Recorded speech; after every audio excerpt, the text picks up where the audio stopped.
Kehamilan itu baru bisa terjadi ketika pembuahannya dilakukan pada saat masa subur. Yang mana masa subur? Nah, biasanya kalau dia siklusnya normal 28 hari, ya, itu masa subur adalah hari ke-12. Jadi ini misalkan hari pertama haid, ya, terus katakanlah menstruasinya 6 hari gitu ya. Dari sini ke sini berarti haid. Nah, hari ke-12 sampai hari ke-18 ini adalah masa subur. Sudah, masa subur.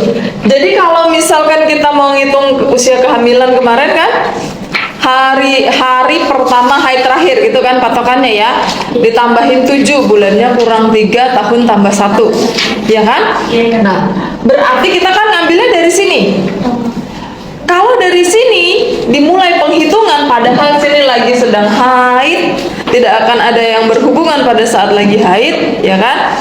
Nah, kemudian setelah dia selesai haid ini sudah bersih, tapi dia berhubungan, ini tidak akan bisa menghamili.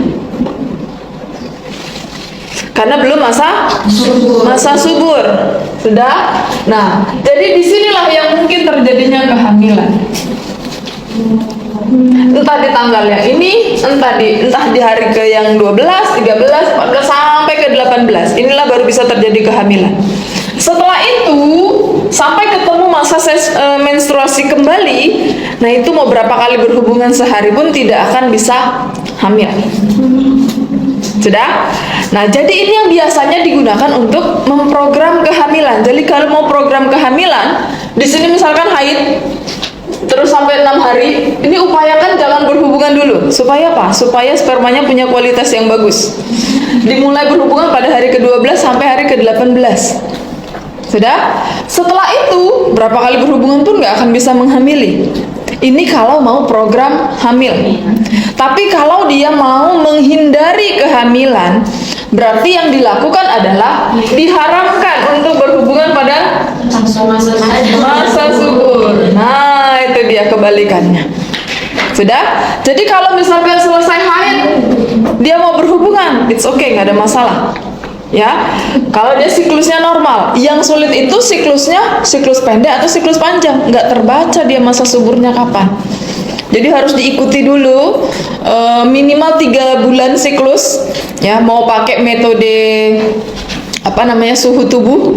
Jadi kalau bangun tidur, ini udah ada catatan sama termometer di samping bantalnya. Jadi begitu udah melek mata, jangan dulu beraktivitas, langsung ukur suhu tubuh. Dapat berapa suhunya dicatat. Jadi biasanya ada yang kondisinya tuh naik sendiri. Nah, sudah, kemudian turun drastis. Nah, disitulah biasanya masa subur dimulai. Dah. Jadi selama 3 bulan diamati siklusnya, karena bukan siklus normal 28 hari, maka itulah tercatat sebagai siklus masa subur. Nah, sehingga kalau dia pengen hamil, disitulah berhubungan. Kalau tidak pengen hamil, berarti melakukannya pada saat yang tidak subur. Nah, itu dia metode KB kalender biasanya sering disebut. Ya, jadi ngamatin kalendernya dicoret-coret, biasanya gitu.